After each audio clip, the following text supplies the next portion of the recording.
Hello, ladies and gentlemen. Welcome to the backstory. If you are new here, kindly hit the subscribe button and the notification bell down below so that you can be notified when we post a new video. Now, ladies and gentlemen, trade and diplomatic ties between Kenya and Uganda has hit a rock bottom. And this is after Ugandan President Yoweri Museveni has taken Kenya to the East African Court of Justice, accusing Kenya of cheating in the prices of fuel. Now, remember, this is the first time since Kenya and Uganda became independent that Uganda has taken Kenya to an international court of justice.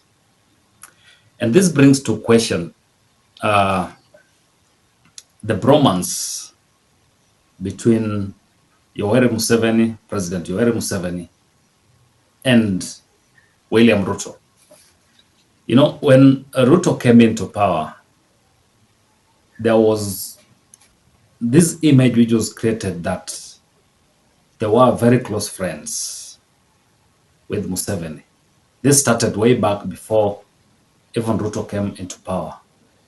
And we thought that they were very close buddies, that they would not take each other to court. Someone would just pick a call and address the issues that are affecting each other's countries. But now, President Museveni has taken Kenya to the East African Court of Justice over the oil deal. Now, we look at the reasons as to why Museveni has taken Kenya to court, the implication of that, and why Kenya feels that they should not lose the Ugandan market. And now, Kenya has resorted to begging Uganda not to shift their allegiance or not to shift to the port of Dar or Dar es Salaam. I would want that story has been captured in the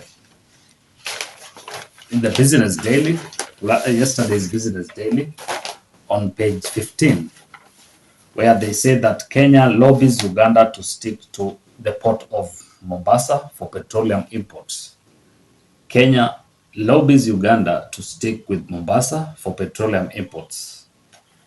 And in the byline, they say a shift is seen hurting KPC revenue, which run into billions per month, and limiting tax collections. Now, ladies and gentlemen, the trade wars between Kenya and Uganda, that is the oil trade war between Kenya and Uganda, I know you guys have been following it, but it started like around some months back. If we are to give a background to it, it started like some months back when Kenya entered into a government-to-government deal with oil-producing nations in the Middle East. So Kenya decided to get 3 companies get into direct deals or government-to-government deals with the oil-producing nations like Saudi Arabia. Then these 3 oil marketing companies would get oil on credit that would be paid after 6 months. That oil was to be sold to local oil marketers who would pay the 3 oil marketing companies in shillings. Then they'd look for dollars and pay back after 6 months. So this deal had a lot of ramifications in the East African community. One is that Uganda felt cheated because they felt like this deal increased the prices of oil in their country, while in the international cycle, the oil prices have gone down a little bit. So when they engaged Kenya, they protested to Kenya and said that they had not been consulted when Kenya was entering into this deal.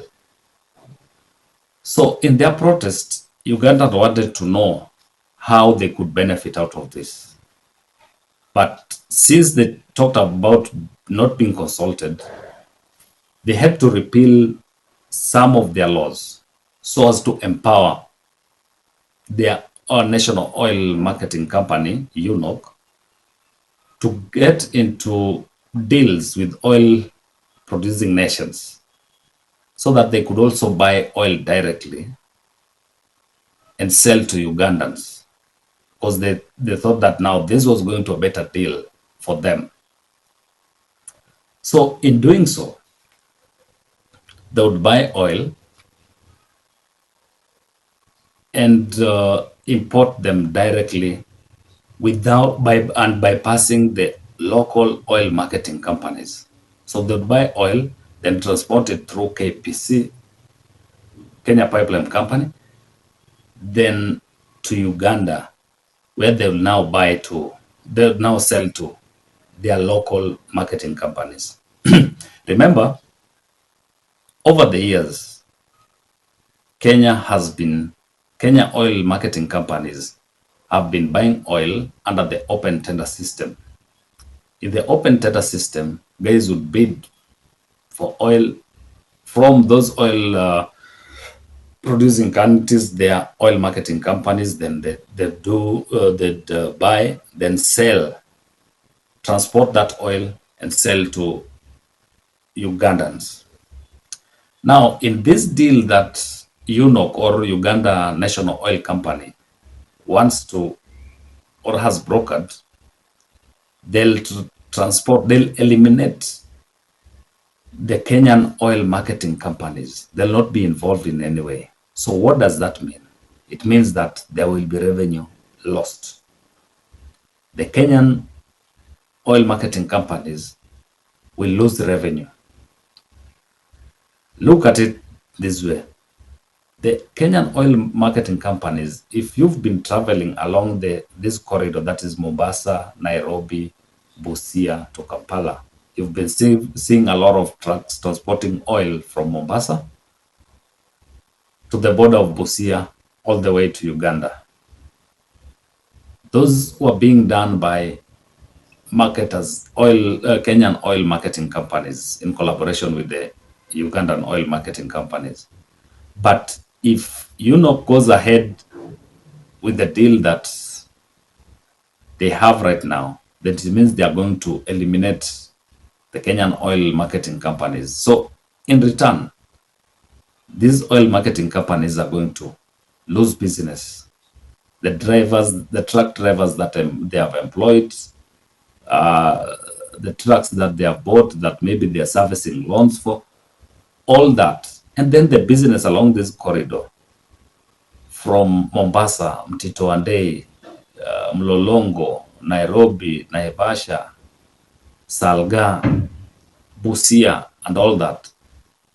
That area, that corridor is going to be affected because that transportation has been providing ready business for the businesses along that corridor. So Kenya realized that this was going to be a very serious hit on their economy. So that is one aspect of it. The second aspect is the fact that Kenya Revenue Authority has been getting close to 5 billion shillings every year in terms of taxation of that oil that is transported to Uganda. So most definitely it will lose that business. It will lose that money. Then there's the other aspect of KPC. There is the maintenance fee that KPC has been levying on that oil. So they came to realize that if Uganda manages to shift, because in this deal, Uganda had threatened to shift from Mombasa port to Dar es Salaam. So KPC realized that if Uganda shifts to Dar es Salaam port, Dar port, then they're going to lose a lot of revenue in terms of maintenance cost. Because Uganda imports close to oil worth close to 320 something billion shillings through Kenya. Like 90% of Uganda's oil import goes through Kenya. Only 10% goes through Tanzania. So if Uganda goes ahead with the threat of shifting to the slum or TZ, then it means all that revenue is going to be lost. All that business is going to be lost. Then the other aspect which we also need to look at is the fact that there is the dollar aspect, whereby Kenya is going to lose that dollar which it has been looking for. That dollar that it has been looking for so as to stabilize the Kenyan economy. Because remember, that oil which is transported to Uganda is paid for in dollars. The Kenyan oil marketing companies are paid in dollars. That dollar is what they use now to also pay those other oil marketing companies in the oil producing countries. So that is another aspect that Kenya is going to be hit. So if Uganda withdraws, then still our shilling will weaken because the demand on the dollar, the demand on the Kenya shilling will still be high. So after looking at all that, the Ugandan government reached out to Kenya and asked them to try, ask them in a way that they would be able to ease the pressure on them, because Uganda thinks that their oil is the most expensive in the East African community, just because of the levies that have been put by Kenyan oil marketing companies, the tax by the Kenyan government and all that, said that when it gets to Uganda, the oil becomes very expensive, while at the international market, there the oil prices have gone down. So Uganda looked at all this and said, oh, hey guys, this is what we're going to do. We need to empower our national oil marketing company to also start importing oil directly and then pump it through KPC and sell to Ugandan oil marketing companies.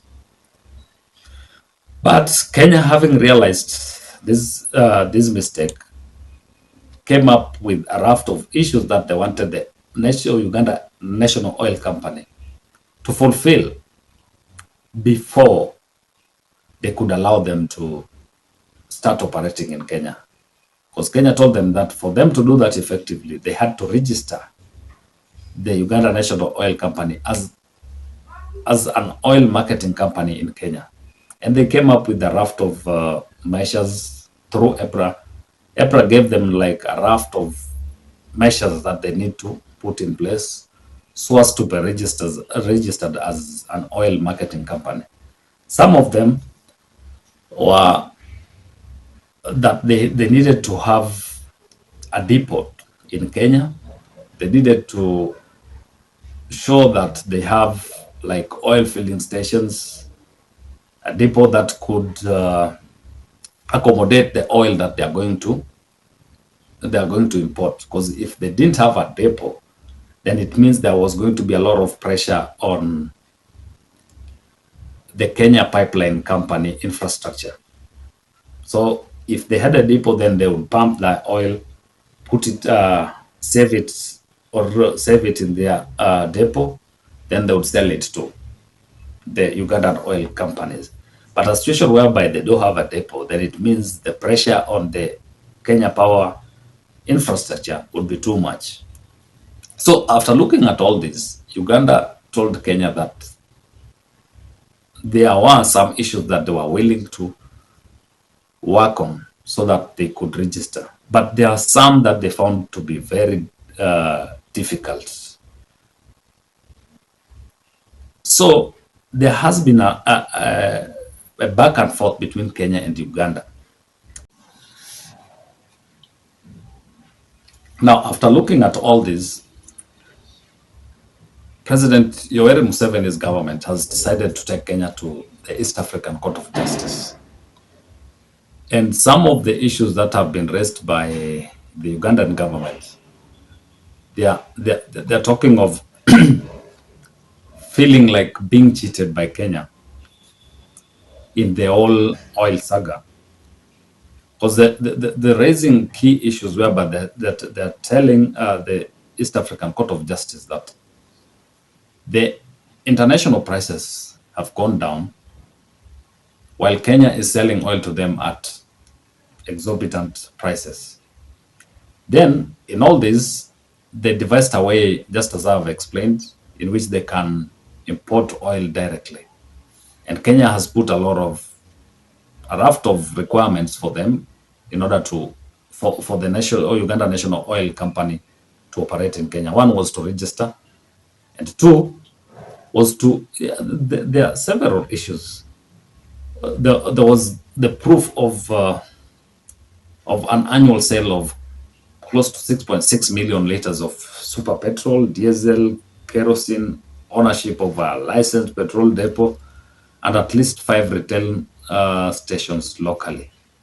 So if you look at this, it's like someone putting stumbling blocks, because this is UNOC is a newly registered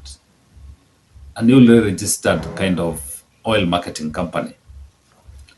So if it's newly registered, then how will it show proof of annual sales? It has not been doing business. So how will it show proof of annual sales? And the fact that they have not been doing business, they've not been selling oil, they've not been selling kerosene, and they don't have those retail stations. The idea of having a depot is very important because, as I've said, they don't want to put a lot of pressure on the infrastructure of Kenya Pipeline Company. So the big question here is, why did we let this go to a point whereby the two presidents or the two nations had to take each other to the international court, the East African Court of Justice? What does this tell us? Does it tell us that the two countries cannot speak to each other and they've started speaking at each other or taking each other to court? Does it mean that this is going to be the new order whereby we cannot engage to a point whereby we are able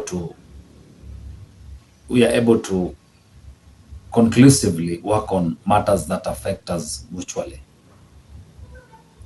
And what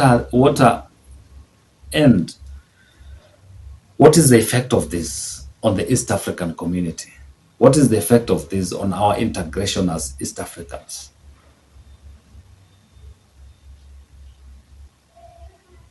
Are we going to allow selfish political or selfish trade interests come before the national interest or African interest or East African interest? Because for me, in all this is something that should have been sorted out at the ministry level, at what we call the foreign affairs level. We should have not dragged each other to the East African Court of Justice.